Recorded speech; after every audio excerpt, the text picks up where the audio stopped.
नीति, तू अभी तक तैयार नहीं हुई और तू रो क्यों रही है? आप ऐसा मेरे साथ कैसे कर सकते हैं माँ? 1 साल से मैं ये सब घिन आने लगी है मुझे खुद से। आपको कोई फर्क नहीं पड़ता ना माँ? बेटा, तू तो सब जानती है ना कि हमारे घर के क्या हाल है, और आदित्य की पढ़ाई का खर्चा भी है ना।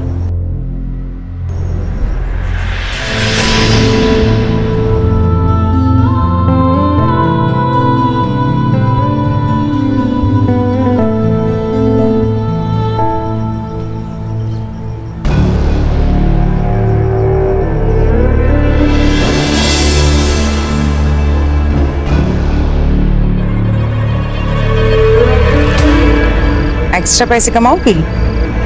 एक्स्ट्रा क्या? ज्यादा कुछ नहीं, बस कस्टमर को जाके थोड़ा कॉपरेट करने का। वो कहते हैं ना, कस्टमर इज किंग।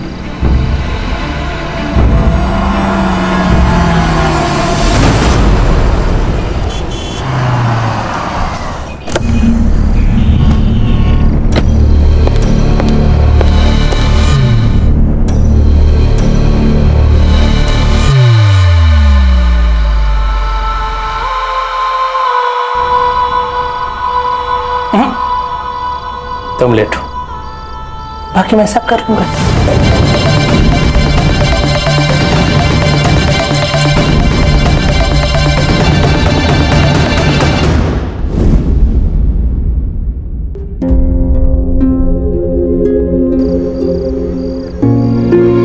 ये अपने डील का,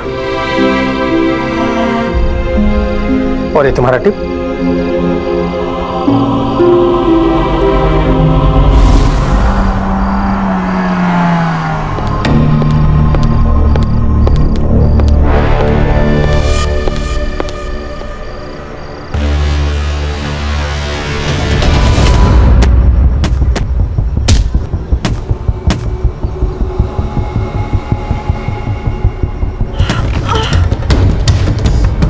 लगी तो नहीं? घबराने की कोई बात नहीं, अभी सब ठीक हो जाएगा। ओह, ये लो।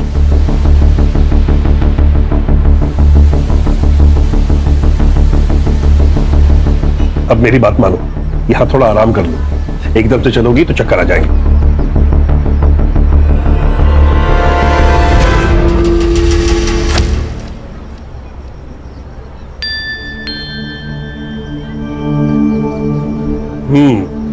Feeling better? ये क्या कर लिया? ये चोट कैसे लगी तुमको? अच्छा ये बताओ, ये बलवीर सिंह सोढ़ी, इस बुढ़े को तुम कैसे जानती हो? मैं उन्हें नहीं जानती। उनके घर के सामने चोट लगी थी तो उन्होंने मदद कर दी। कोई जरूरत नहीं है उससे मदद लेने की। उस बुढ़े की ना, उसकी नीयत ठीक नहीं है, कह रहा हूं मैं।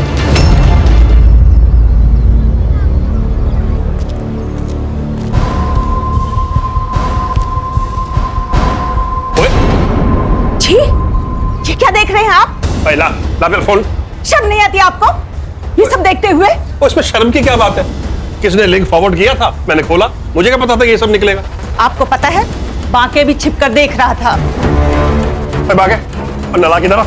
हाँ तुझे शर्म नहीं आती? वो पीछे खड़े खड़े मेरे फोन में झांकता छिप छिप कर। नहीं साहब, मैं कुछ नहीं देख। चल निकल। अच्छा उसे छोड़िए, मुझे 20,000 रुपए चाहिए, कुछ सामान खरीदना है। अच्छा, सामान लेना है या अपनी पोती के लिए बर्थडे गिफ्ट खरीदना है? आपको तो अपने बेटे पोती से कोई मतलब ही नहीं है। ऐसे एहसान फरामोश औलाद के साथ मुझे कोई लेन देन रखना भी नहीं है। ला मेरा फोन दे, दे ना।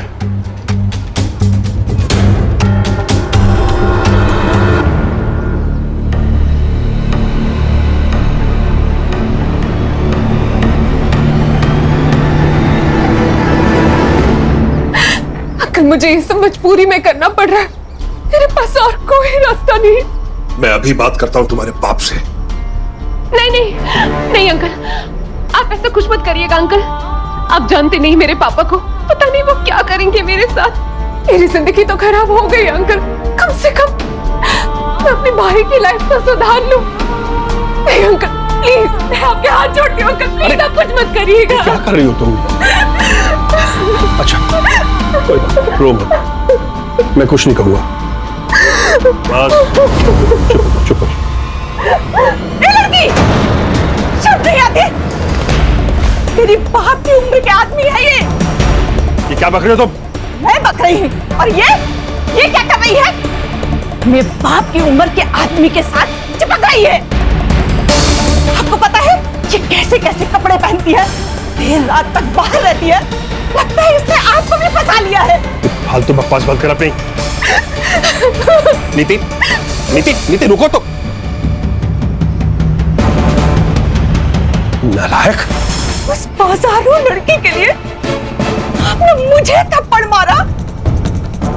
अब मैं यहाँ एक पल भी नहीं रुकूंगी। क्या कर रहा है अपने उस कमीने बेटे के साथ? जा रही हूँ। तो जा ना, क्या कर रहा है अपने उस लड़के के साथ में? कोई नहीं चाहिए मुझे।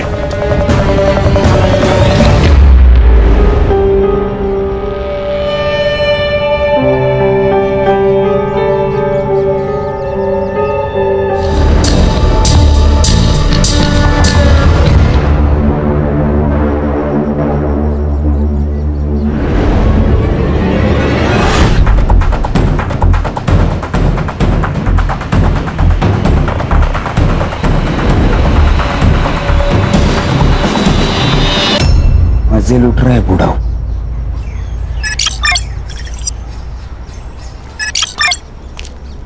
अरे जयराम वाके भैया। जयराम पांडे जी, जयराम। और गांव से हो आए? अरे हाँ बिल्कुल। और भाई बच्चे कैसे हैं? सब ठीक सब ठीक। ये शहर में चाहे जितनी चमक धमक हो, लेकिन गांव का हवा पानी कुछ अलग ही है। हाँ भैया ये बात तो आप सही कह रहे हैं। चलो पांडे जी चलता हूँ। चलो चल।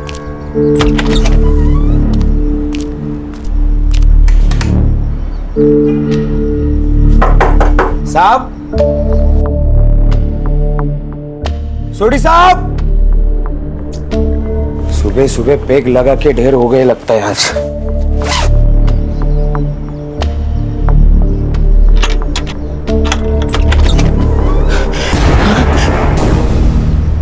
मोबाइल भी नहीं है सर। एक काम करो, पूरा घर चेक करो।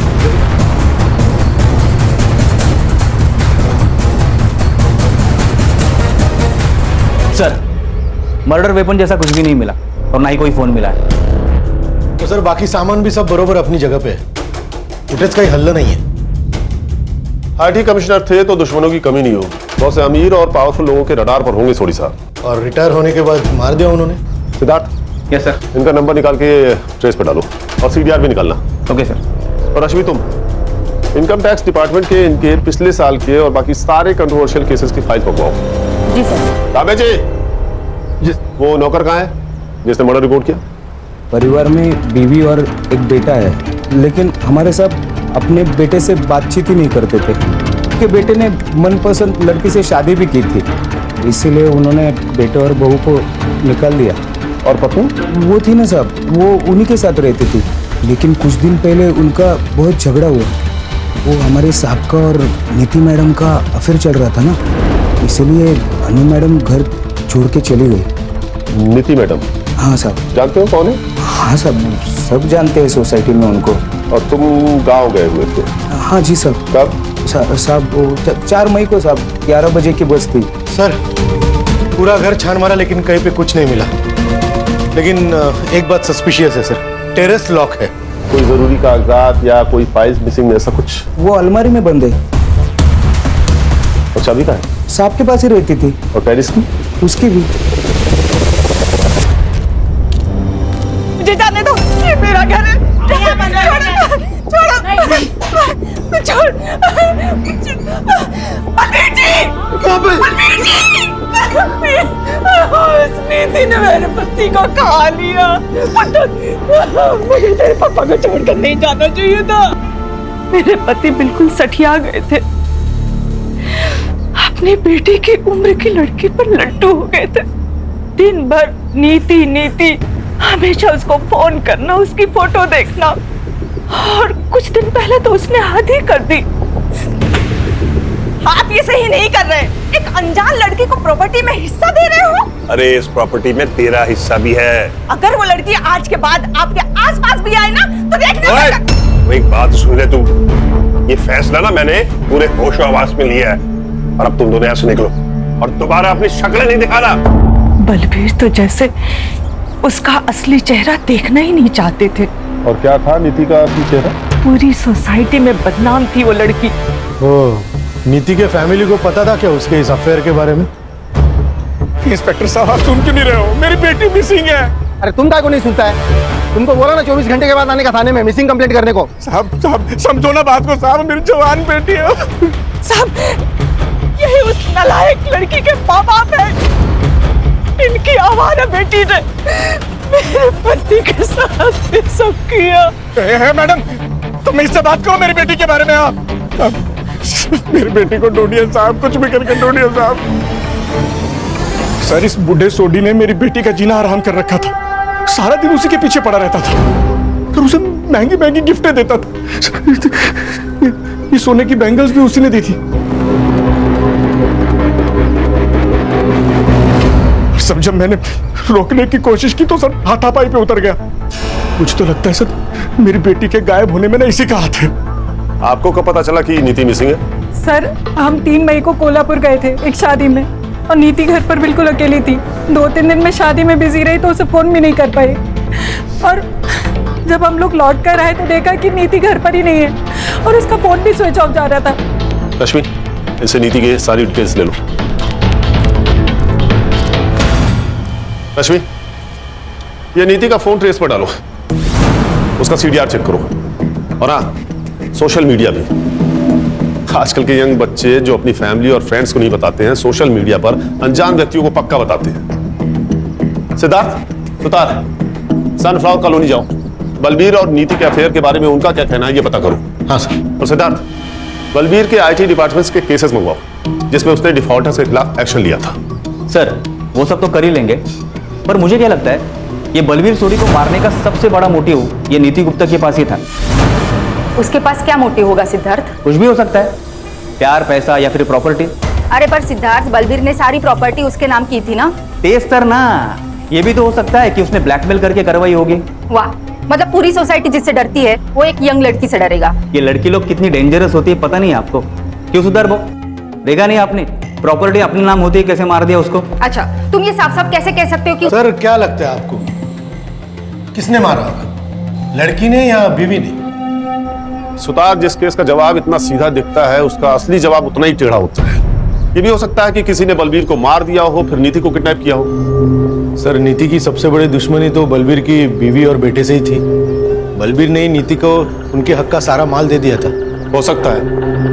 रश्मि अनु और दलजीत के कॉल रिकॉर्ड्स और मोबाइल लोकेशन चेक करो। और हाँ सिंसियर लोग डिस्कशन करते हैं, डिबेट नहीं। Sorry sir. सर मैं बलबीर जी से बचने के लिए दूसरे रास्ते से ऑफिस जाती थी, पता नहीं वो कब कहाँ क्या बोल दे। सर बलबीर अंकल को तो हर बात से प्रॉब्लम थी, हमारे बाहर खेलने से लेके वॉचमैन की रेडियो सुनने तक, और पिछले हफ्ते तो उनकी वॉचमैन पांडे जी के साथ लड़ाई भी हो गई थी। इधर आ। क्या हो गया साहब? बहुत छेड़ने का शौक है तेरे को। क्या बोला था तू? मैं क्या बोल रहा था? क्यों मैडम हमें भी हाथ घुमाने का मौका दो ना। अरे मैंने नहीं बोला था साहब। साहब तो झूठ बोल रही है साहब। झूठ बोल रही है? झूठ बोल रही है। किस हाथ से घुमाएगा? किस हाथ से ना? अरे साहब मर जाएंगे। कितना मारोगे? मर जाएगा बेचारा यार। ऐसे आदमी का मर जाना ही अच्छा है। नहीं छोड़िए इसे। आइंदा ऐसी हिमाकत की ना तो जान से जाएगा। चलो साहब हम कुछ नहीं किए साहब। कुछ नहीं किया? हाँ कुछ नहीं किए। जरा तुम लोग कभी कुछ करते नहीं है ना? बोल अरे साहब। अरे साहब। सर मैंने सोसाइटी वालों से कंफर्म किया, इसने नीति को छेड़ा था। साहब बस थोड़ा सा छेड़े, कुछ किए नहीं साहब। लेकिन साहब वो तो धंधे वाली है तो छेड़ेगा उसे। हमने सुना था कि वो बलबीर वो बूढ़ो उसको खुश रखती थी साहब। वो कुछ भी करती हो पर तुझे उसे छेड़ने का अधिकार किसने दिया?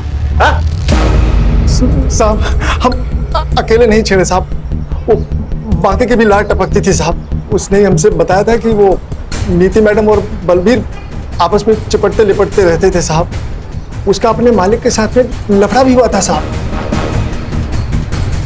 अब है तो मर्द ही ना साहब, और नीति मैडम को देख के किसी का भी मन डोल सकता है।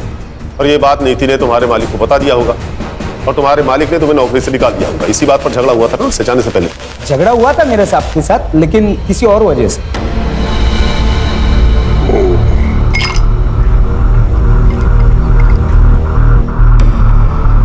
साहब आपके लिए कुछ लेके आओ क्या? पहले तो 50,000 रुपए लेके आ जो मैंने तुझे दिए थे। क्या? 6 महीने से दबाए बैठा है तू, भूल गया क्या? हाँ, आप भी भूल जाओ। आप जैसे खूसट बुड्ढे के पास कौन टिकेगा? मैं अकेला इंसान हूँ जो टिका हुआ है। इतने का तो 50,000 रुपया तो बनता है ना।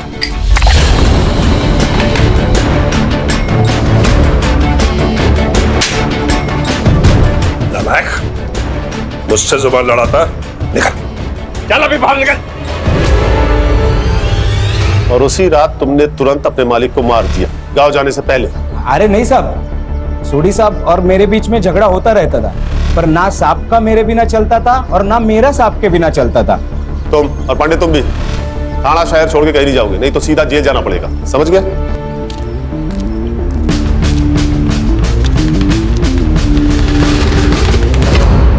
सर, बलबीर सोडी ने अपनी जॉब के आखिरी साल में कुछ पावरफुल बिल्डर के खिलाफ एक्शन लिया था। कुछ 200 करोड़ का ब्लैक मनी जब्त किया था। 200 करोड़?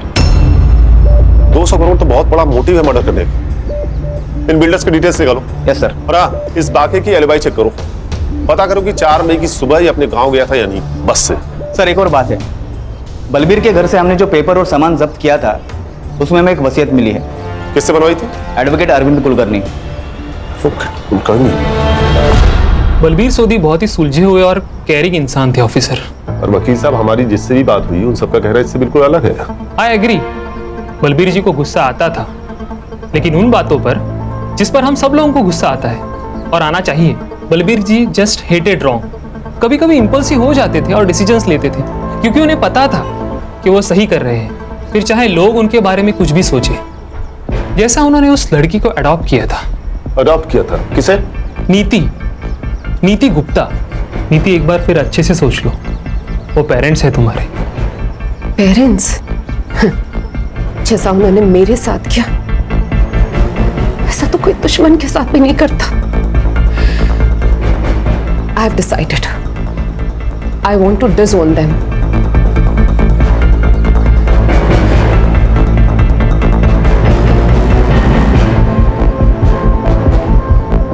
मुझे अब बस बलबीर अंकल की बेटी बनना है। कुलकर्णी, हमारा रिश्ता बहुत पवित्र है, लेकिन अनु हम पे बहुत शक करती है। उसे लीगली अडॉप्ट कर लूंगा तो उसकी गंदी सोच भी बदल जाएगी। तुम पेपर्स बना लो।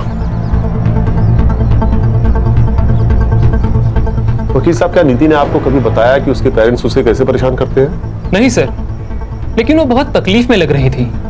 मैंने कभी किसी बच्चे को अपने पेरेंट्स से इतनी नफरत करते नहीं देखा।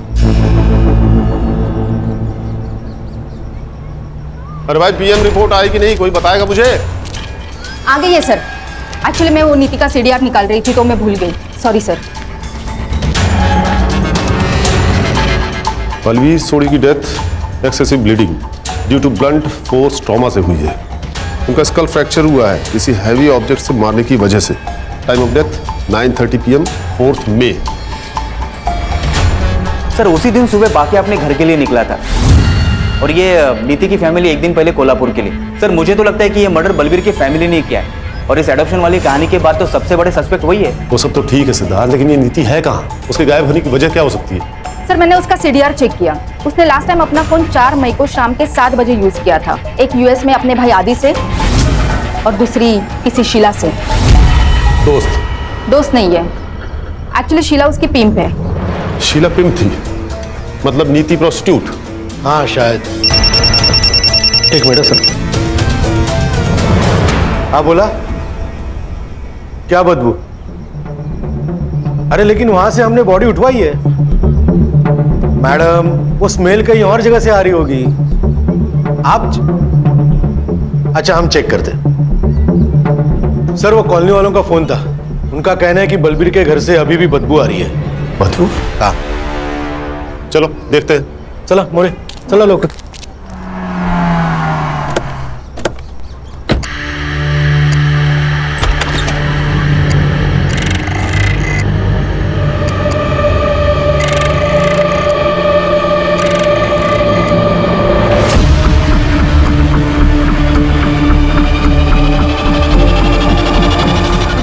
हटो पीछे, आने दे। अरे क्या कर रहे हैं आप? बॉडी को हाथ नहीं लगा सकते आप।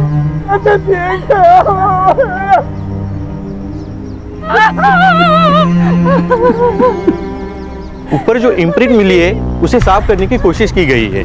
हम ट्राई कर रहे हैं, लेकिन मुझे नहीं लगता कुछ मिल सकता है। देखिए ये प्रिंट इस केस को सॉल्व कर सकता है, डायरेक्ट एविडेंस ही है, so please do your best. Okay sir. Sutar, ये नीति और बलबीर की फैमिली के फिंगरप्रिंट्स लो, बाकी और पांडे के भी। इन सबके पास मोटिव था इन मर्डर्स का, पर हमें और सस्पेक्ट्स एंगल को एक्सप्लोर करना होगा। ये शीला से मिलते हैं पहले। हाँ, चलाती हूँ मैं एस्कॉर्ट सर्विस। तो पहले तो लीगली था ना, अब इनलीगली हो गया है क्या? नहीं, बिल्कुल नहीं, इलीगल तो नहीं है। तो फिर सर आपको भी कुछ कैटलॉग सिखा दूं? खुश हो जाएंगे आप। तेरी खुशी तो मैं निकाल दूं, रुक। रश्मि, शीला जी, हम यहाँ नीति गुप्ता के बारे में जानने आए हैं। अब ये मत कहिएगा कि आप उसे जानती नहीं है। हम यहाँ उसके फोन और मैसेजेस के थ्रू आए हैं। और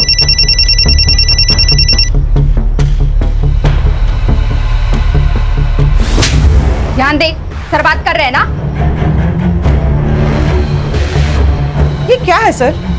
बार बार मुझे क्यों धमकाया जा रहा है? अगर किसी के फोन पे मेरा नंबर मिल रहा है तो इसका मतलब ये नहीं कि मैं किसी को जानती हूँ। अगर जानती नहीं थी तो क्या रही थी उसके साथ रॉयल इन होटल के लॉबी में?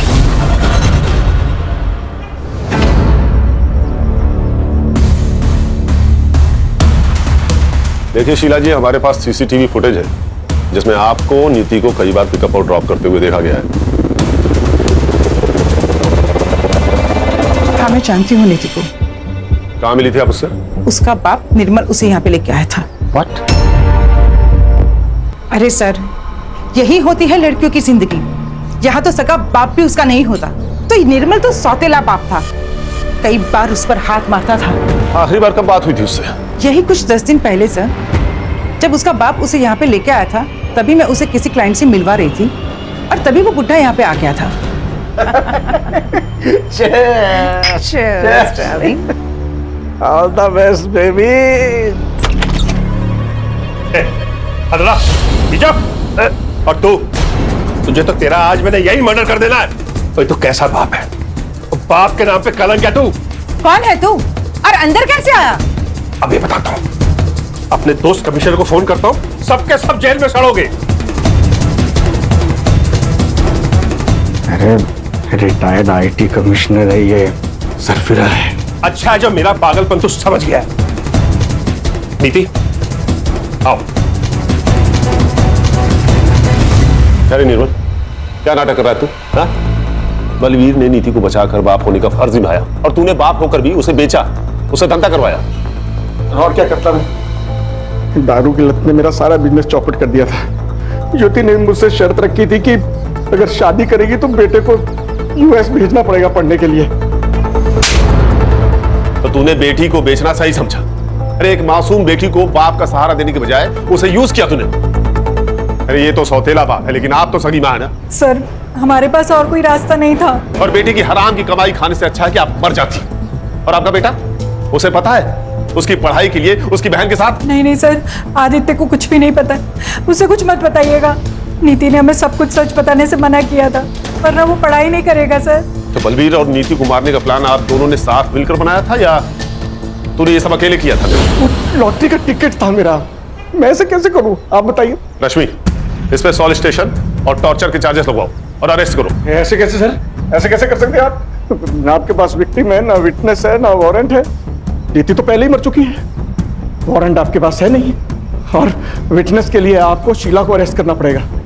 जब तक आप उसको अरेस्ट करेंगे तब तक मेरा लॉयर जो है वो एंटीसिपेटरी बेल ले चुका होगा। इतनी अकल अगर बिजनेस में लगाई होती ना तो बेटी को बेचना नहीं पड़ता। और ये बात सोचना कि तू बच जाएगा, जेल तो मैं तुझे भेज के ही रहूंगा। रश्मि, इसके खिलाफ फाइल बनाओ। Yes sir.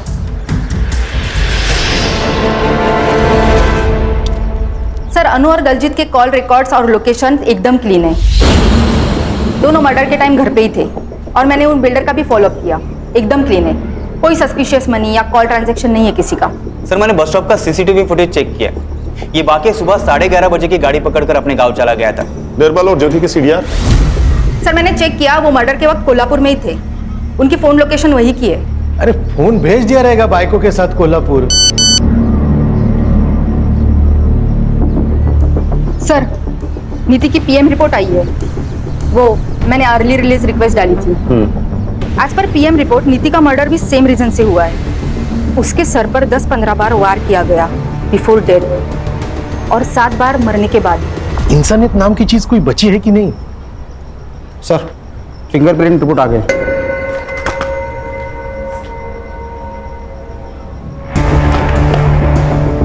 फॉरेंसिक वालों को सिर्फ 48% फिंगरप्रिंट्स मिले हैं, जबकि कोर्ट में कम से कम 50% फिंगरप्रिंट्स की जरूरत पड़ती है। सर एक बार ये किसी से मैच हो जाए ना, तो उसके खिलाफ हम कोर्ट के लिए सबूत ढूंढ ही लेंगे। ठीक है, जितने भी सस्पेक्ट्स हैं सबसे फिंगरप्रिंट्स मैच करो और ये रिपोर्ट मुझे जल्द से जल्द चाहिए।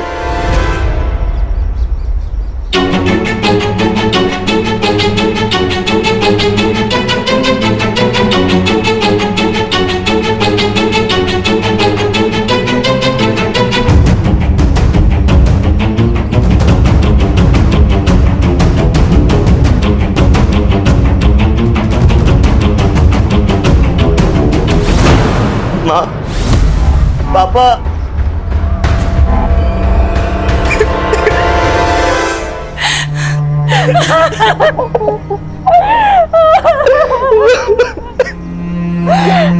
नीति नहीं बची। तुम नीति के भाई आदित्य हो ना? हाँ सर, मुझे जैसे ही पता चला मैं यूएस से पहली फ्लाइट पकड़कर सीधा यहाँ आ गया। सर प्लीज उसके कातिल को मत छोड़ना।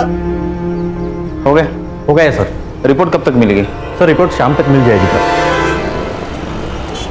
सर इतने सारे सस्पेक्ट में से एक भी फिंगरप्रिंट मैच नहीं हो रहा है। अगर इन्होंने नहीं किया तो फिर किसने किया? मतलब वहां कोई और भी था। रश्मि, सोडी बंगलो एरिया का डंप डेटा निकलवाओ। पता करो 4 मई की शाम को वहां कौन कौन था। और ये सुतार क्यों नहीं आया अभी तक? कहां रह गया? हॅलो, सुतार भाऊ आहेत कुठे तुम्ही?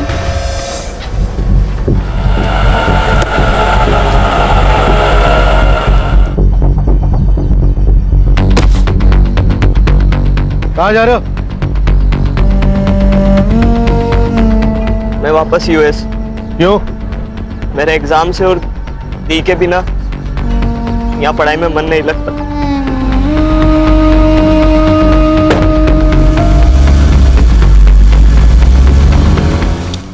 अरे किसी की सुतार से बात हुई क्या? अभी तक आया नहीं वो, कहाँ रह गया?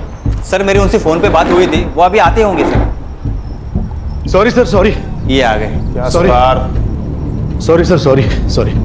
उस सोडी साहब के घर के यहाँ पे गया था ना, डब्बा भूल गया था रिक्शा में। तुम्हें पता होना चाहिए यहाँ कितना काम पड़ा है सुतार। सर बहुत अजीब लग रहा है आज सर। मर्डर किसी एक का हो जाता है और सारे घर को भुगतना पड़ता है। क्या बात है सुतार भाऊ, आज ये फिलोसॉफी नहीं है मैडम। वो नीति का भाई मिला था, मायूस था बेचारा बहुत। अमेरिका जा रहा है वापस। क्या कहा? वापस जा रहा है? हाँ। अरे कल ही तो आया था ना वो। हाँ तो क्या हो गया सर? वो परीक्षा है उसकी, उसके लिए जा रहा है बोल रहा। उसकी बहन का मर्डर हुआ है सुतार। इतना खर्चा करके वो यहाँ आया है। लोग तेरे अभी तक रुकते हैं, वो क्रियाक्रम के पहले ही निकल रहा है। अजीब सा लग रहा है मुझे। सिद्धार्थ। Yes sir. आदित्य की फोटो सर्कुलेट करो और कंट्रोल रूम से कहो कि एयरपोर्ट जाने वाले हर रास्ते पर नाकाबंदी लगाए। Yes sir. और अश्विनी तुम सभी एयरलाइंस का पैसेंजर मैनिफेस्टो चेक करो, पता करो कि वो किस एयरलाइन से वापस जा रहा है। जी सर।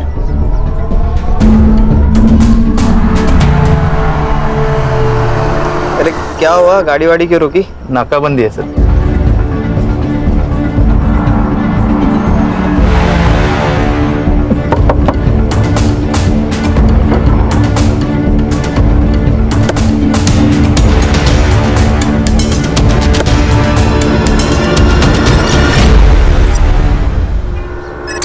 चल हाथ आगे ला। छोड़ो। चल हाथ आगे ला। अरे व्हाट इज दिस नॉनसेंस यार? छोड़ो। सिद्धार्थ बोल। ये लो, कौन से कॉन्स्टिट्यूशन में लिखा है मैं अपने फिंगरप्रिंट्स नहीं दूंगा? I have rights. देखो बेटा, जो ज्यादा राइट करते हैं ना वही सबसे ज्यादा रॉन्ग होते हैं। क्या कहा था तूने?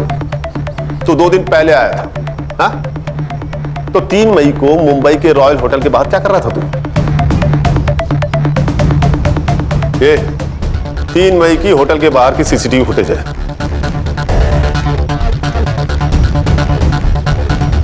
ये पूरी पहने हुए तू ही है ना? ये सोसाइटी के बाहर की सीसीटीवी फुटेज है। So what? अब घर जाने से पहले 2 दिन पहले चिल करना चाहता था। इसमें प्रॉब्लम क्या है? प्रॉब्लम हमें नहीं, प्रॉब्लम तो तुझे होने वाली है, वो भी बहुत बड़ी वाली, क्योंकि 4 मई को तेरा सेल लोकेशन बलबीर के घर के आसपास पाया गया है। अब बोल, 4 मई को रात 8 बजे तू बलबीर के घर पे क्या कर रहा था? मोरे, जरा अपना डंडा लेके आना। लगता है जब तक इसको पड़ेगी नहीं तब तक ये बोलेगा नहीं। अरे रुकिए, मैं सब बताता हूँ। बोल। सर मैं क्या करता सर, मेरे यूएस वाले फ्रेंड ने दी की एक फोटो एस्कॉर्ट सर्विस पर देख ली थी। वो सब मेरा मजाक उड़ाने लगे थे, कह रहे थे कि मेरी दी प्रोस्टिट्यूट है, वो जब मुंबई आएंगे तो मेरी दी के साथ मजा करेंगे सर मुझे यकीन नहीं था, तो सर मेरे सामने कस्टमर बनकर मेरी दी से चीट की सर मैं दी को पूछता था। शी बिट्रेड मी सर, धोखा दिया सर उन्होंने। और इसलिए तू 2 दिन पहले ही आ गया और उन दोनों का पीछा किया। हाँ सर, तभी जाकर तो मुझे पता चला कि उस बुड्ढे बलवीर और दी का कुछ चल रहा है। और तुझे लगा कि वो उसका कस्टमर है, इसलिए तूने बलबीर और नीति को मार दिया। मैंने मर्डर नहीं किया सर, मैंने मर्डर का कॉन्ट्रैक्ट दिया था। किसे?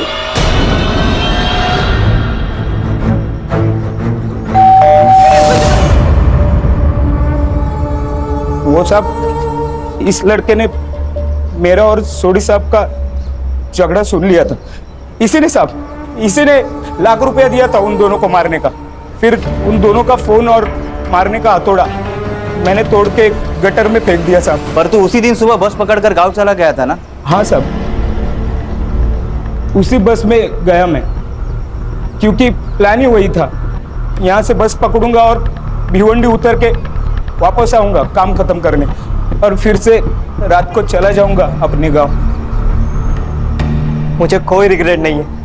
अरे दी के साथ तो यही होना था, जो हुआ ना अच्छा ही हुआ। उसकी गलती एक ही थी कि वो चुप रही, वो भी सिर्फ तुम्हारे लिए। तुम्हारे पेरेंट्स ने उससे जबरदस्ती ये काम करवाया।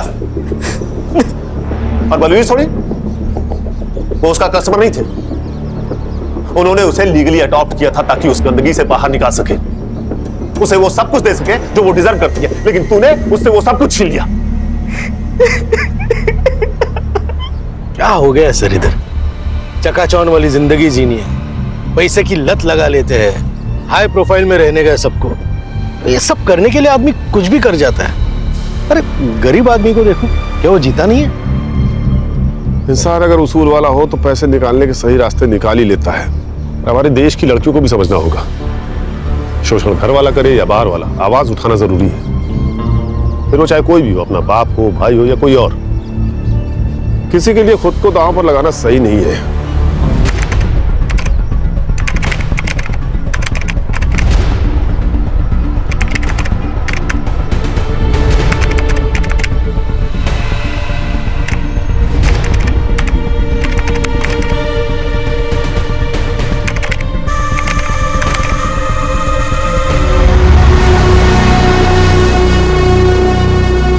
लंबी छुट्टियों के बाद कुछ दिनों पहले ही मैंने ड्यूटी रिज्वाइन की थी। फिर मेरे पास आया सेजल मेहता केस। इस केस ने मेरे जहन को इतना थका दिया कि लगने लगा मैं इस केस में एक अरसे से उलझा हुआ हूं। मैं जब भी इस लड़की के बारे में सोचता हूं तो एक अजीब ख्याल मेरे जहन को जकड़ लेता है। पुलिस वाले मृत विक्टिम से कभी मिल तो नहीं पाते, लेकिन फिर भी उन्हें विक्टिम की जिंदगी में उतरना पड़ता है, जिसे एक भूल का नाम दिया गया था।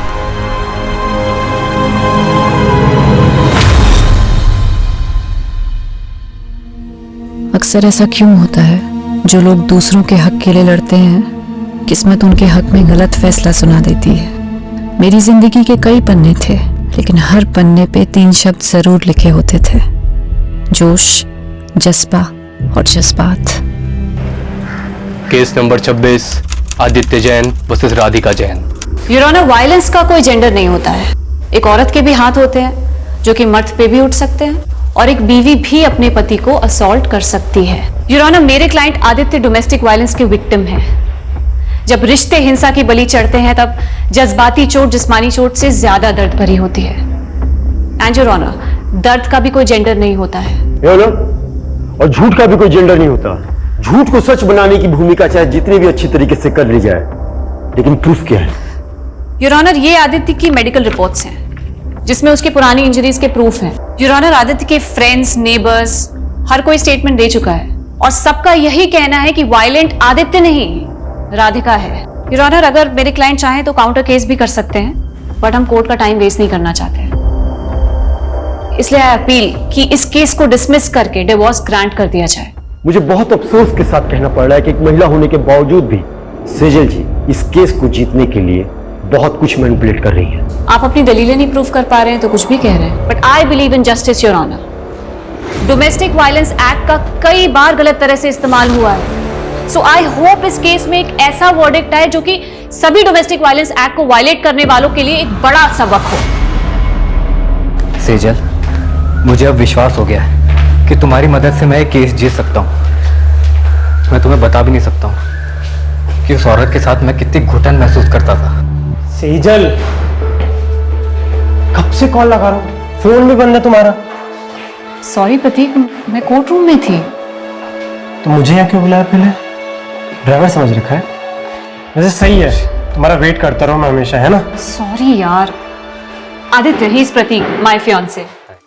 हाय। हाय। अब आपका ऑर्डर हो तो चले यहाँ से। See you on the verdict day. Let's go. Bye.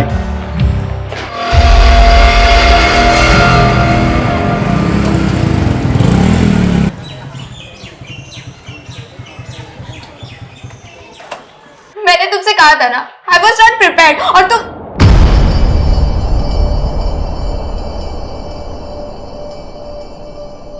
Anjali, क्या हुआ राघव? अंजलि रो क्यों रही थी? क्या किया तूने उसके साथ? क्या क्या मतलब? फ्रेंड्स हैं हम, हमारी भी पर्सनल बातें होती है। राघव, तू अभी इतना बड़ा भी नहीं हुआ है और माँ की एब्सेंस में मैं तेरी बड़ी बहन ही नहीं, तेरी गार्जियन भी हूँ। क्या पका रही होती थी? ये क्या लैंग्वेज हुई राघव? हाँ, रुको, मैं अभी अंजलि से बात करूँ। उससे क्या बात करोगी आप? हाँ? तो एक बात बता, तू इतना डर क्यों रहा है? कहीं तूने उसके साथ कुछ ऐसा वैसा तो? इनफ दीदी, मैं आपको कभी पूछता हूँ क्या कि आप प्रतीक के साथ क्या क्या करती हो? हाँ, मेरी भी पर्सनल लाइफ है, सो प्लीज डोंट इंटरफियर। बहुत बदतमीज होता जा रहा है। सेजल, तुम ना छोटी सी बात को इधर का उधर ले जाती हो यार। तुम उसे शांति से समझाओगी ना तो आई थिंक वो समझ जाएगा। So just relax, okay? चल। बाहरी दुनिया से जूझना जितना मुश्किल होता है, उससे कहीं ज्यादा मुश्किल उन रिश्तों से जूझना होता है जिनके लिए हम जीते हैं। अपनों की हार के आगे बाहरी दुनिया की जीत भी फीकी लगती है। आदित्य जैन वर्सेस राधिका जैन। इस केस के फैक्ट्स, स्टेटमेंट्स और प्रूफ्स पे बारीकी से गौर करने के बाद ये कोर्ट आदित्य जैन को डोमेस्टिक वायलेंस के चार्जेस से बरी करती है।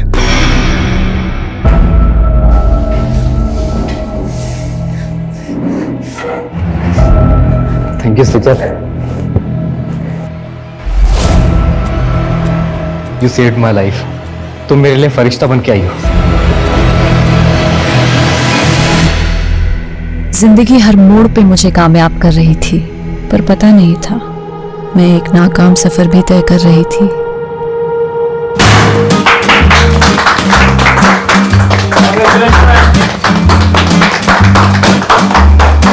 मैनी कांग्रेचुलेशन सेजल, मुझे पता था तुम ये केस जीत कर रहोगे। जिस डेडिकेशन, सिंसियरिटी और ईमानदारी से तुम काम कर रही हो, it's something to be appreciated. Thank you sir, लेकिन मुझे आपसे बहुत जरूरी बात। आज कोई काम की बात नहीं होगी, it's a celebration time. And listen guys, Sejal की जीत की खुशी में आज मैंने आप सबके लिए डिनर पार्टी अरेंज की है। एंजॉय। तो मुझे लग रहा है बॉस सेजल पे बहुत ज्यादा मेहमान हो रहे हैं। हाई प्रोफाइल केसेस इसके लिए रिजर्व करके रखे। हम तो सिर्फ पेपर वर्क करने के लिए ना।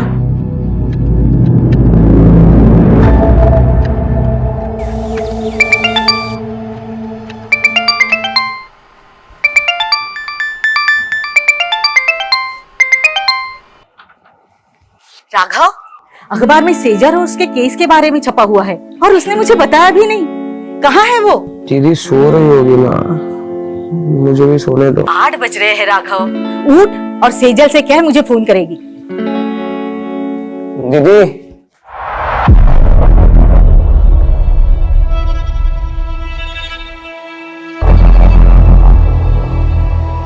दीदी अंदर हो।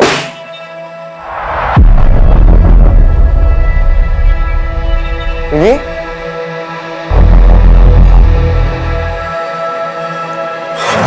हेलो, कौन?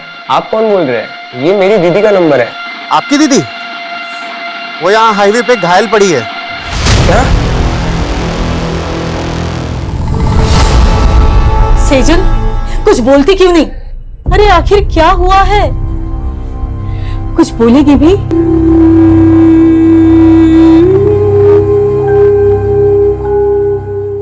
मुझे लगता है शायद दीदी के साथ रेप। क्या? इसीलिए पूरे रास्ते कुछ बता नहीं रही थी।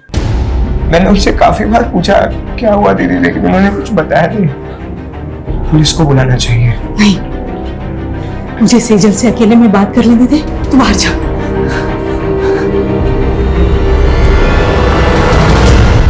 सेजल, मुझे बताना बेटा, क्या तेरे साथ किसी ने जबरदस्ती की?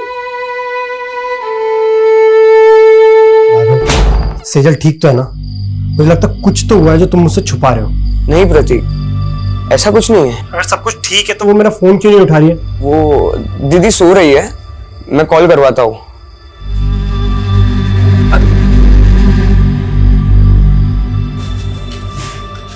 पड़ोसी कुछ भी कह रहे हैं, तिल का ताड़ बना रहे हैं। लेकिन माँ सच सच बताओ, दीदी की तरह आप भी मुझसे कुछ छुपा नहीं रही हो ना? उन्होंने आपको बता दिया ना कि उनके साथ रेप हुआ है। ऐसा कुछ नहीं है, डॉक्टर को दिखाया था ना सेजल को। मुझे भी उसकी परवाह है, तू फिक्र मत कर, वो धीरे धीरे नॉर्मल हो जाएगी। नहीं, यहाँ बैठे बैठे कुछ नहीं होगा। मैं दीदी को लेके जा रहा हूँ, काम करेगी तो उनका मन बदलेगा। ठीक है, मैं भी तेरे और सेजल के साथ वहां आती हूँ।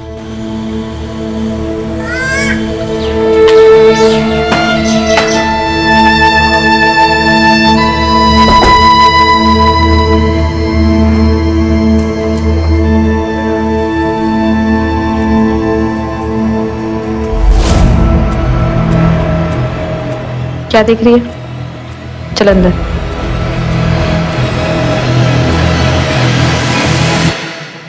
बेटा, तूने जिंदगी में कभी हार नहीं मानी। मैं तुझे ऐसे बुझा बुझा नहीं देख सकती। हम यहाँ दोबारा इसलिए आए हैं ताकि तू पहले जैसी बन सके। मैंने कभी भी किसी भी वजह से आपको दुख पहुंचाया हो तो उसके लिए आई एम सॉरी। पर प्लीज आप पहले जैसे हो जाओ ना। आप है ना, अभी मुझे जितना भी डांटोगे ना, मैं सब सुन के लूंगा। जो बोलोगे वो मैं करूंगा दीदी, आपकी सारी डांट सुन के लूंगा। आप जहाँ बोलोगे हम वहां जाएंगे दीदी। तो प्लीज पहले जैसे बन जाओ। You are my strength.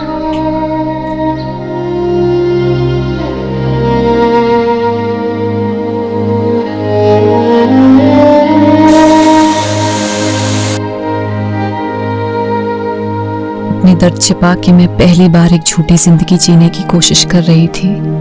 सच मुझसे नाराज था या मैं सच से नाराज थी? मेरी दलीलें मुझे ही उलझा रही थी, पर अपना फैसला भी अब मुझे ही करना था।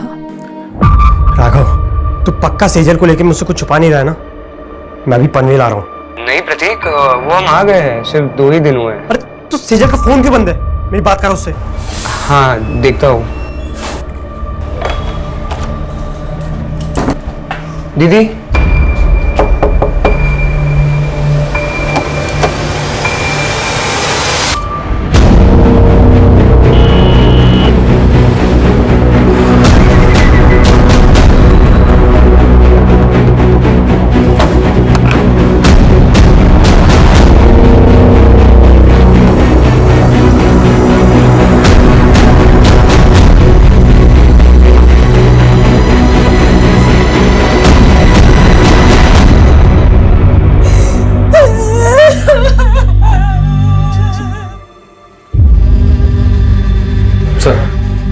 ये देख, मेरी शिकायत खुद से, अपने आप से। मैं ऊपर वाले को थैंक्स बोलती हूँ जिसने मुझे ये जिंदगी दी, दुनिया के सबसे अच्छे माँ बाप दिए, प्यारा सा भाई दिया, लेकिन मुझे नहीं मालूम था मेरी एक भूल मुझे उनसे इतना दूर कर देगी। मुझसे बहुत बड़ी भूल हो गई, जिसकी सजा मैं अपने आप को दे रही हूँ। मुझे हमेशा अफसोस रहेगा कि मैं आपका साथ छोड़कर जा रही हूँ। आपकी सेजल। शहर की एक युवा लॉयर सेजल मेहता की लाश घर में फंदे से लटकी पाई गई। क्या सेजल ने खुदकुशी की या ये एक हत्या है? ये सवाल फिलहाल पूरा शहर पूछ रहा है। प्रारंभिक जांच में अभी तक पुलिस कोई ठोस नतीजे पर पहुंच नहीं पाई है। ये सुसाइड नोट में सेजल ने किसी भूल का जिक्र किया। क्या भूल हुई थी? और उसके चेहरे पर चोट के निशान थे। वो चोटें कैसी आई? आप लोग बोलते क्यों नहीं है? ये सब माँ की भूल है सर। कैसी भूल? सर 15 दिन पहले होली की दहन की रात दीदी एक पार्टी में गई थी। वहां उनके साथ कुछ हुआ था सर। पूरी रात घर भी नहीं आई और सुबह। सेजल किसकी पार्टी में गई थी? कहाँ गई थी? अच्छा सुन, मैं तुझसे कल बात करती हूँ। क्यों? आज घर नहीं आने वाली हो? आऊंगी, पर शायद थोड़ा लेट हो जाए, एक पार्टी में जा रही हूँ। उन्होंने सिर्फ इतना बताया था कि वो किसी होटल कस्तूरी में गई थी और पूरी रात घर नहीं आई थी। तो क्या ये भूल थी? या फिर आपको ये मालूम होता है कि आपकी बेटी के साथ रेप हुआ है, आपने फिर भी पुलिस में कंप्लेंट नहीं की? उस भूल का जिक्र उसने इस खत में किया? मेरी बेटी का रेप नहीं हुआ था सर। मैंने डॉक्टर से उसका चेकअप भी करवाया था।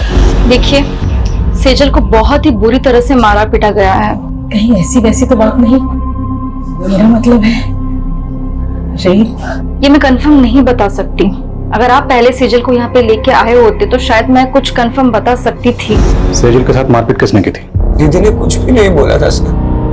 वो ट्रॉमा में थी। लेकिन धीरे धीरे वो हमसे घुलने मिलने लगी थी। ऐसे कैसे सुसाइड कर सकती है वो? आप कहना क्या चाहती हैं? क्या कोई बाहर से आया और उसने जबरदस्ती आपकी बेटी को अंदर पंखे पर लटका दिया? सर कुछ समझ नहीं रहा है। मैं कॉलेज गया था और माँ शॉपिंग करने। जब घर आए तो दीदी। माना सेजल ने खुद आप लोगों को कुछ नहीं बताया, पर फिर भी उसकी हालत देखकर आप लोगों को नहीं लगा कि आप लोगों को जानना चाहिए कि पार्टी में उसके साथ क्या हुआ, किसने किया और क्यों किया? जानने की कोशिश की थी सर, बस इतना पता चला कि पार्टी उनके ऑफिस में थी। ऑफिस कहाँ पर है? Jawahar Nagar, JP associates. और सेजल आपको घायल अवस्था में कहाँ मिली थी? MG road. सर यहीं पे मिली थी मुझे दीदी।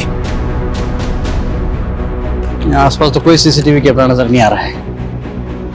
जादव सुनो, ये आसपास लोगों से पूछताछ करो, पता करो किसी ने कुछ देखा है क्या।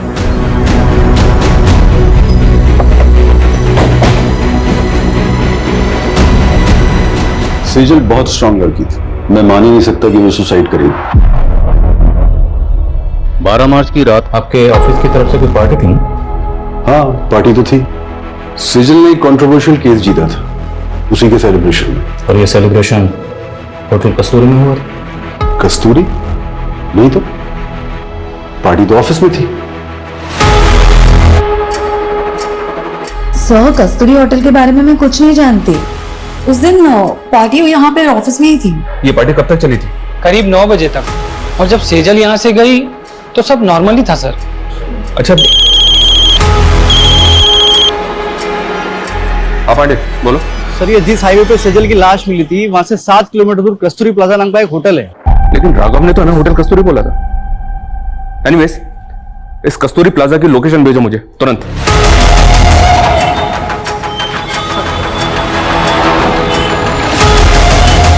नहीं सर, 12 मार्च को यहाँ कोई पार्टी नहीं थी। इस लड़की को आपने यहाँ देखा था? सर यहाँ तो बहुत से लोग आते हैं, मुझे याद नहीं है। पांडे, 12 मार्च को यहाँ पे जितने भी गेस्ट आए थे सबकी लिस्ट चेक करो और यहाँ का सीसीटीवी फुटेज भी चेक करो। चाहे सेजल यहाँ पे आई हो।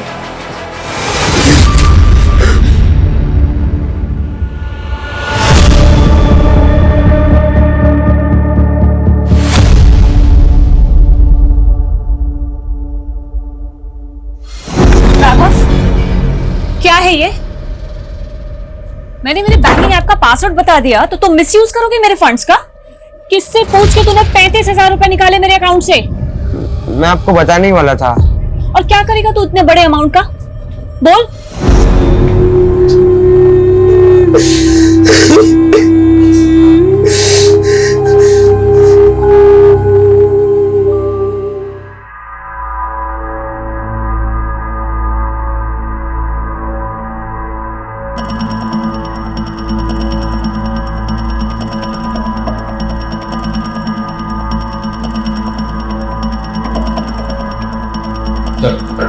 हमने चेक किया, कस्तूरी प्लाजा में 12 मार्च को कोई पार्टी नहीं थी और ऐसा कोई क्लू भी नहीं मिला है जिससे पता चले कि उस रात सेजल वहां थे। सेजल के भाई राघव ने होटल कस्तूरी कहा था और ये कस्तूरी प्लाजा है। लेकिन सर होटल कस्तूरी नाम से कोई होटल नहीं है उस एरिया में। पर पार्टी सेजल की ऑफिस में ही थी, ये तो पूरा स्टाफ कह रहा है। 12 मार्च की ऑफिस की फुटेज चेक करके देख रहे हैं सर, शायद कोई क्लू मिले जिससे पता चले कि उस रात सेजल के साथ हुआ क्या था। 12 मार्च के हादसे को फैमिली वजह मान रही है, जबकि हमें सेजल की लाश उसके 15 दिन बाद 27 मार्च को उसके घर पर ही मिली। भाई ये फैमिली हमें पार्टी और होटल के चक्कर में बेवजह उलझा तो नहीं रही। उनके बयान अटपटे तो हैं। भाई कह रहा है कि उसका रेप हुआ था, माँ कह रही कि उसका रेप नहीं हुआ था। और ये सुसाइड नोट, इस सुसाइड नोट में सेजल ने किसी भूल का जिक्र किया। जब उनसे पूछा गया कैसी भूल, तो इस बात का उनके पास कोई जवाब नहीं।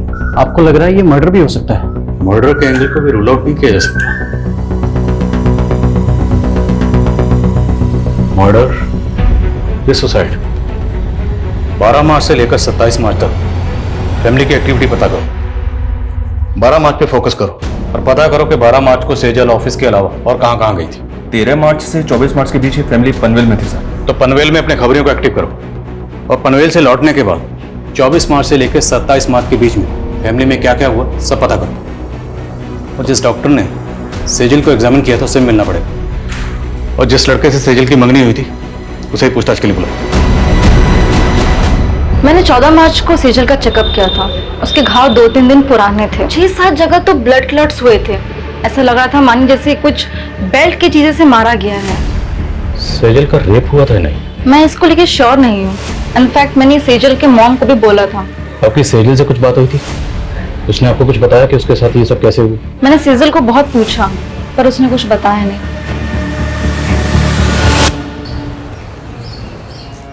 अरे दर्द दबा के मुस्कुराना सीखा है और मेकअप लगा के जख्म छुपाना भी।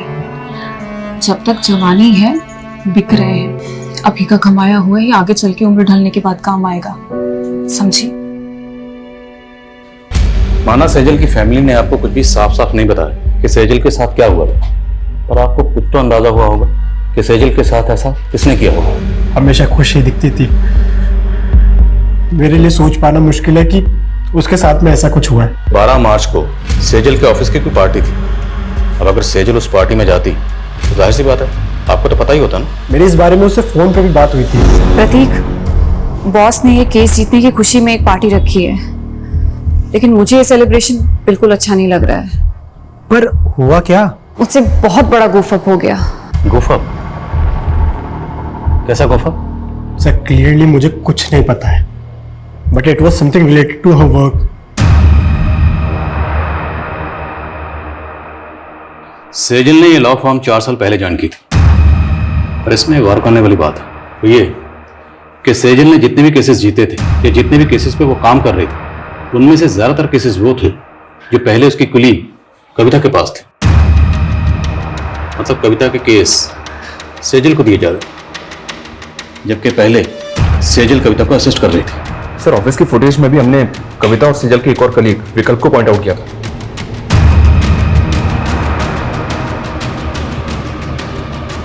ये देखिए सर, सेजल ऑफिस से आखिरी बार कविता और विकल्प के साथ जाती हुई दिख रही। सर सेजल के 12 मार्च के सीडीआर के अकॉर्डिंग उसकी आखिरी 2 फोन कॉल्स भी जानने जैसी हैं। सेजल ने रात को 8 बजे आदित्य जैन को कॉल किया था और फिर ठीक उसके बाद राधिका जैन ने सेजल को कॉल किया। आदित्य जैन सेजल का क्लाइंट था और राधिका आदित्य की बीवी। राधिका ने आदित्य पे डोमेस्टिक वायलेंस के चार्जेस लगाए थे, केस किया था और इसी केस को सेजल ने जीता था जिसकी खुशी में पार्टी हो रही थी। मुद्दा यह है कि सेजल का क्लाइंट था आदित्य जैन, तो राधिका ने इसे कॉल क्यों किया? कहीं ऐसा तो नहीं कि राधिका से हार बर्दाश्त नहीं हुई? और ऐसा पॉसिबल है सर। आदित्य और राधिका से मिला और सेजल के ऑफिस में नए सिरे से पूछताछ करनी पड़ेगी। उस पार्टी वाली रात सेजल आप दोनों के साथ पार्टी से बाहर गए थे, कहाँ गए थे आप लोग? देखिए सर, हम सिर्फ उसके साथ ऑफिस से बाहर तक गए थे। बॉस को तुम पे कितना भी प्राउड हो, पर मेरा असली प्राउड तो तुम हो। मेरी छोटी सी असिस्टेंट ने इतनी तरक्की जो कर ली। तरक्की मैंने आपको छोड़ने के बाद ही की है। तो वो कहते हैं ना कि बरगद के नीचे कोई और वृक्ष नहीं पनप पाता, मैं भी नहीं पनप पाती। इसलिए विकल्प, थिंक अबाउट योर फ्यूचर। अच्छा, तो तुम शुरू से ही इतना बोलती हो? राज ना बहुत ज्यादा मीठा बोल रही हो। Thank you ma'am for appreciating me. Excuse me. हम तभी वहां से चले गए थे। उसके बाद मैंने उसे एक लड़की के साथ जाते हुए देखा। लड़की? जी सर। कौन थी वो लड़की? I don't know her. Actually काफी अंधेरा था तो मैंने उसे ठीक से देखा नहीं। ऑफिस के बाहर की 12 मार्च की सीसीटीवी फुटेज निकलवा। अगर ये लोग सच बोल रहे हैं तो पता तो चले सेजल उस रात किस लड़की के साथ गई थी। मैंने तुम्हें रोका था, लेकिन तुमने मेरी बात नहीं मानी और अब तुम्हारी वजह से अब मैं प्रेग्नेंट हूँ।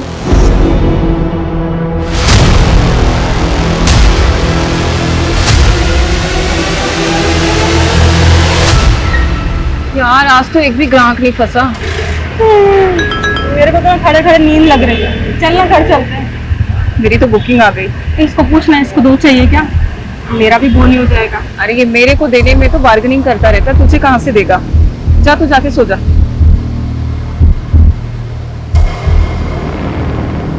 आदित्य से केस हार गई थी, वो भी सेजल की वजह से। तो फिर 12 मार्च की रात को आपने सेजल को किस इरादे से कॉल किया? नहीं सर, मैंने उसे कॉल नहीं किया था। मैंने उसके 5-6 मिस्ड कॉल देखे, तब जाकर मैंने उसे कॉल बैक किया था। तो बात क्या हुई थी आपकी उसके साथ? सेजल को गिल्ट हो रहा था। गिल्ट? अब क्या है सेजल?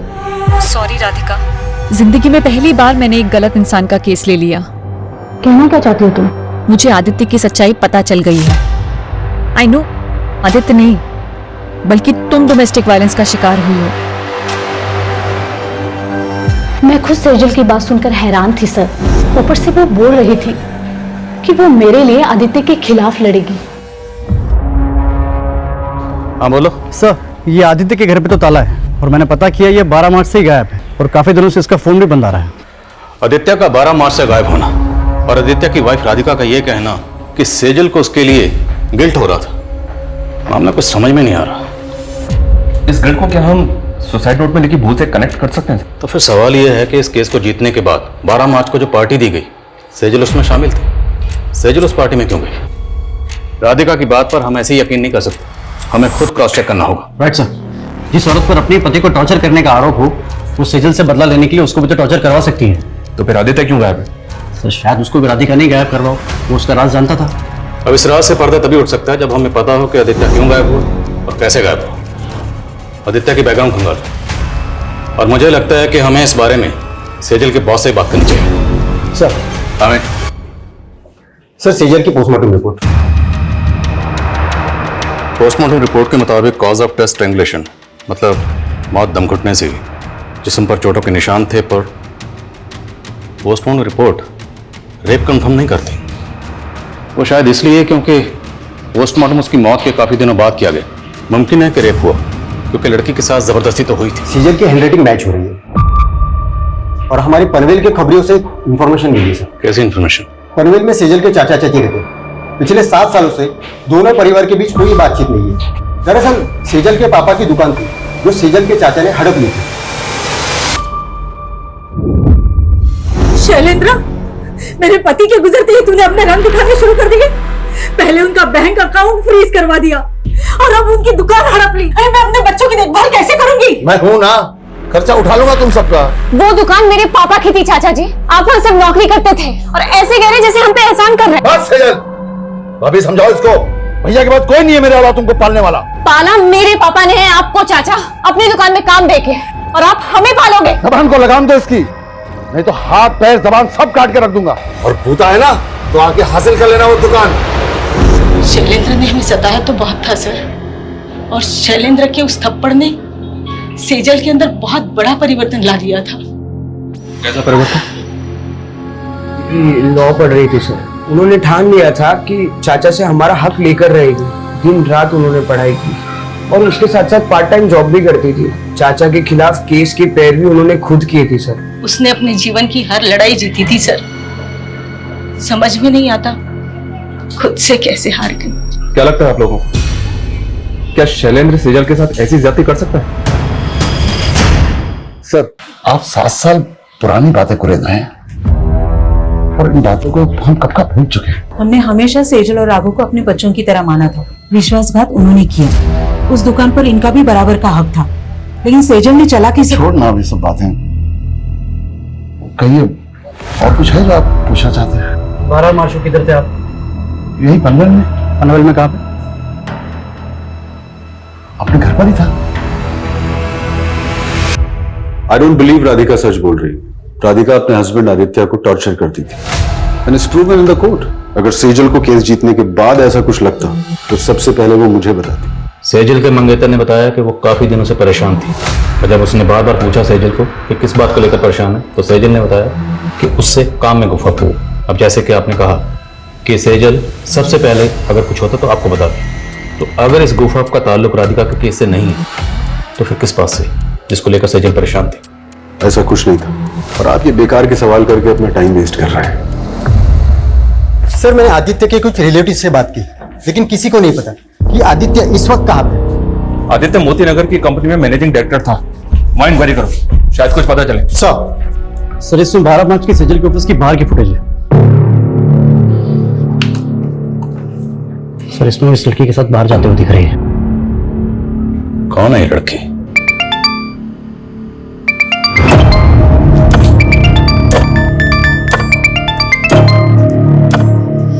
हाँ बरखा बोल। सिमी, एक गाड़ी वाले ने मुझे बहुत टॉर्चर किया।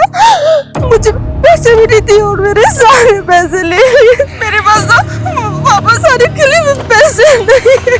तू घबरा मत बरखा, कहाँ है तू बता मुझे, मैं आती हूँ तुझे लेने।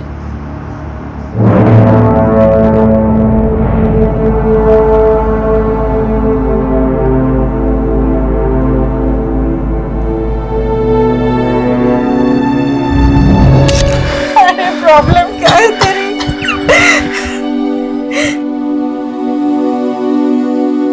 क्या चाहता है तू? फिर से मैं वही दिन देखूं? हाँ?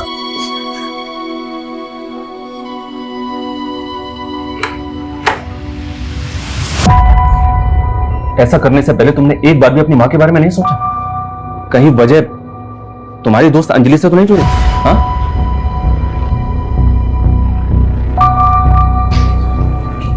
ये देखो, और मैं बताऊं कि 12 मार्च की रात को अंजलि सेजल से मिलने क्यों गई थी? 35,000 रुपए राघव कोई छोटी मोटी रकम नहीं होती है। और क्या करेगा तू इतने बड़े अमाउंट का? क्या हुआ? सच सच बता, बात क्या है? दीदी, अंजलि प्रेग्नेंट है। इतनी बड़ी बात तुमने हमसे छुपाई? सर, मैं गिल्ट में था। कहीं मेरी इसी भूल की वजह से तो दीदी ने। सॉरी।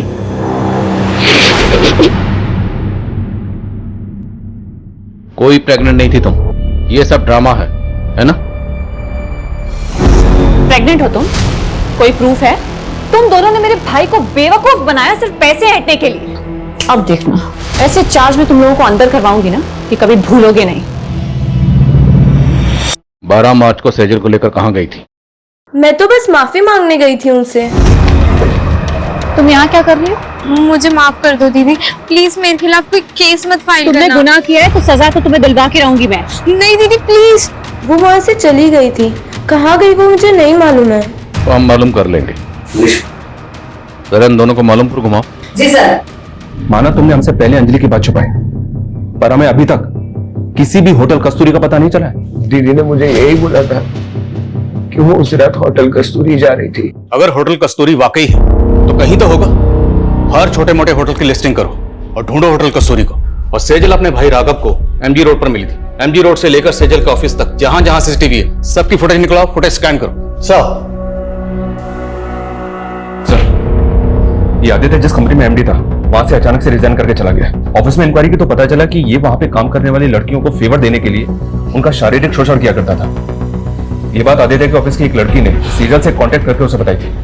तो पूरे चांसेस हैं कि आदित्य की वाइफ राधिका का बयान सही है कि सेजल उसके खिलाफ एक्शन लेने वाली थी, क्योंकि आदित्य 12 मार्च से ही गायब। आदित्य के ऑफिस से उसके बारे में एक और लीड मिली है सर। शायद ही अपने मामा के घर पहुंच सकता है। उठो। भागा नहीं था मैंने रिजाइन किया था। तुम 12 मार्च से गायब हो। 12 मार्च मतलब उसी दिन जिस दिन सेजल मैंने कुछ नहीं किया है। मुझे अपने लॉयर से बात करनी है। अपने लॉयर को तो तूने मार दिया, अब किससे बात करेगा? बोल, क्यों मारा सेजल को? देखो, मुझे डराना मत। मुझे क्या लग रहा है तेरे साथ हम यहाँ पर टाइम पास कर रहे हैं? हाँ, रेप और मोलेस्टेशन के चार्जेस लगे हैं तुझे, और तेरे ऑफिस की कई लड़कियों की रिकॉर्डिंग स्टेटमेंट है हमारे पास। बोल आप। मेरे पास प्रूफ्स हैं तुम्हारी असलियत के। मुझे तो खुद पे गुस्सा आ रहा है कि तुम्हारे जैसे सेक्स ऑफेंडर की पैरवी की मैंने। पर थैंक्स सेजल, तुम्हारी वजह से मैंने केस जीत लिया। मैं राधिका के साथ मिलकर काउंटर केस करूंगी तुम्हारे खिलाफ। कल ही वारंट निकल जाएगा तुम्हारा। मैं डरकर भागा जरूर था, लेकिन मैं सच बोल रहा हूँ, मैंने सेजल के साथ कुछ भी नहीं किया है। राइट सर, मैं पता करने की कोशिश कर रहा था।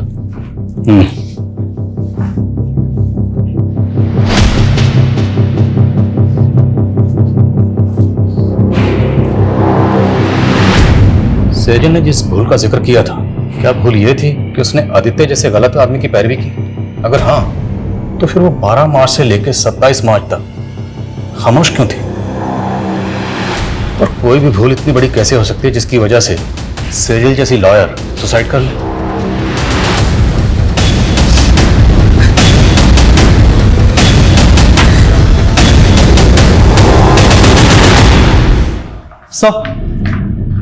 सर सेजल ने 5 मार्च को कोर्ट में पिटीशन फाइल की थी, जिसमें उसने कोर्ट से अपील की थी कि 7 साल पहले उसके पिता की मौत हार्ट अटैक से नहीं बल्कि उनकी हत्या हुई थी।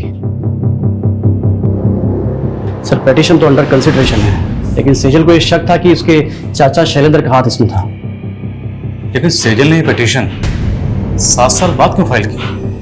आखिर 7 साल बाद उसके हाथ में ऐसा क्या सुराग लगा हो? सेजल की माँ को भी इस बारे में कुछ नहीं पता, लेकिन सर वो हमें शैलेंद्र के बारे में भी कोई सबूत नहीं मिल रहा है। अगर सेजल की पिता की हत्या के पीछे वाकई उसके चाचा शैलेंद्र का हाथ था और उसके बावजूद वो 7 साल से बाहर है, तो मतलब प्लानिंग लंबी की होगी। और अब सेजल 7 साल बाद उस पर मर्डर चार्जेस लगाकर उसे अंदर करवाने वाली थी। मोटिव स्ट्रांग है। इस शैलेंद्र के बारे में पता करो, उसकी हर एक हरकत पर नजर रखो।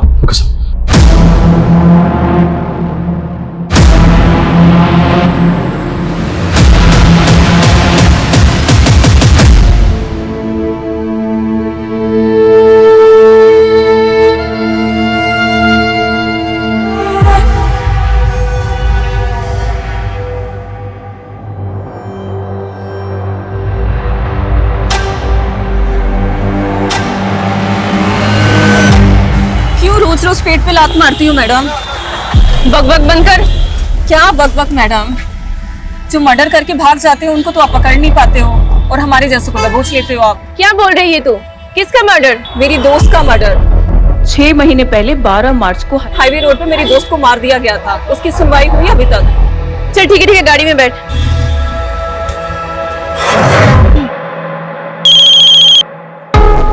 हाँ बोल। सोनू खबरी बोल रहा हूँ साहब। वो आपके हाईवे वाले केस का क्या हुआ? उन्होंने की बोला ऐसे क्या? अरे साहब वो क्या है ना कि मैंने सुभाष नगर पुलिस को एक चकले का टिप दिया है, और वहाँ पे एक प्रोस्टिट्यूट बोल रही है कि उसकी फ्रेंड का 2 महीने पहले वहाँ पे मर्डर हुआ।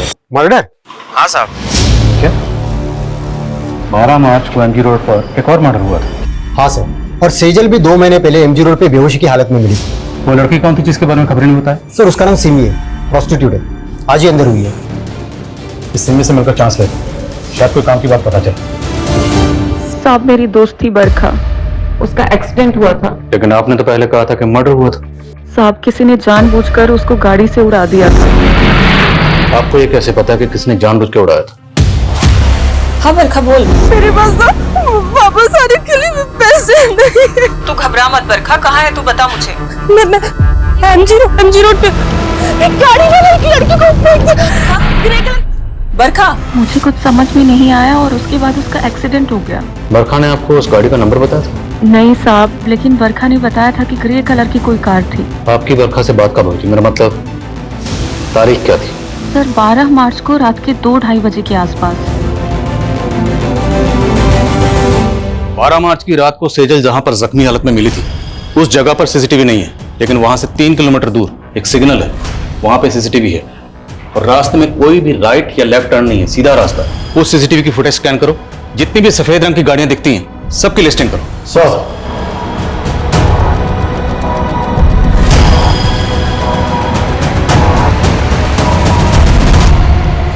सर उस रात 2 बजे के बाद उस रास्ते से ये 7 ग्रे कारें गुजरी थी और ये इन 7 कारों के 7 ओनर्स हैं। इन ओनर्स की डिटेल्स निकाली तो पता चला कि इनमें से ये मनीष, इसका एक होटल है, होटल संतूरी। राघव ने कहा था कस्तूरी, होटल कस्तूरी में गई थी। संतूरी कस्तूरी। सर ये भी तो हो सकता है कि सुनने में फर्क आया।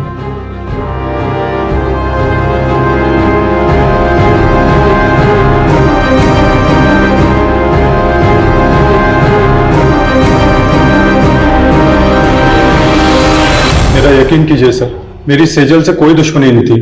मैं तो बेकार में अपने दोस्त के लफड़े में फंस गया। कौन दोस्त?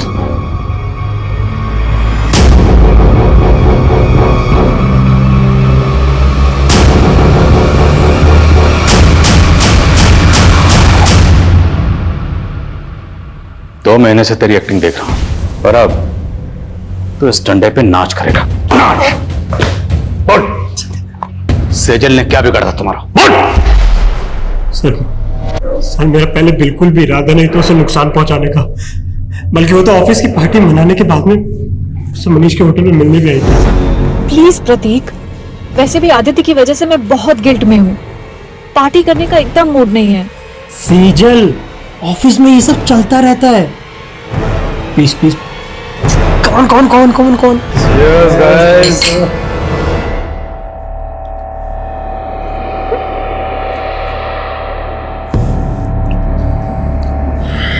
सेजल,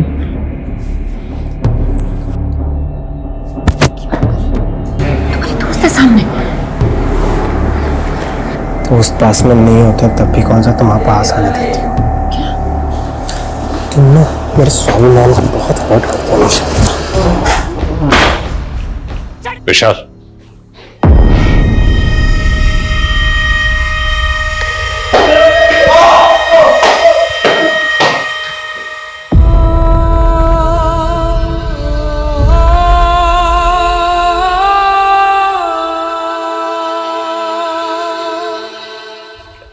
सर सेजल के साथ उसके अपनी मंगेतर ने इतना सब किया, फिर भी वो 15 दिन तक चुप रही।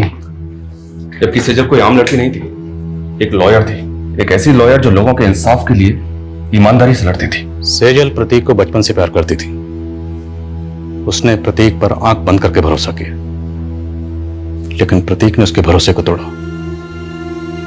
जब इंसान को किसी अपने सबसे ज्यादा करीबी से धोखा मिलता है तो उस इंसान का पूरी इंसानियत से भरोसा उठ जाता है। सेजल के साथ भी यही हुआ। उसने अपने सुसाइड नोट में यही लिखा कि उसे लग रहा था कि प्रतीक पे भरोसा करके उसने अपनी जिंदगी की सबसे बड़ी भूल की। वो भूल जरूर थी, लेकिन सबसे बड़ी नहीं। सबसे बड़ी भूल थी उसका अपनी जिंदगी को खत्म करना, खुदकुशी करना। हम सब की जिंदगी में दुश्वारियां आती हैं, परेशानियां आती हैं, लेकिन उन परेशानियों से लड़ते हुए, दुश्वारियों से जूझते हुए, जद्दोजहद करते हुए जिंदगी में आगे बढ़ना होता है। इसी का नाम जिंदगी है। मौत किसी मसले का हल नहीं है।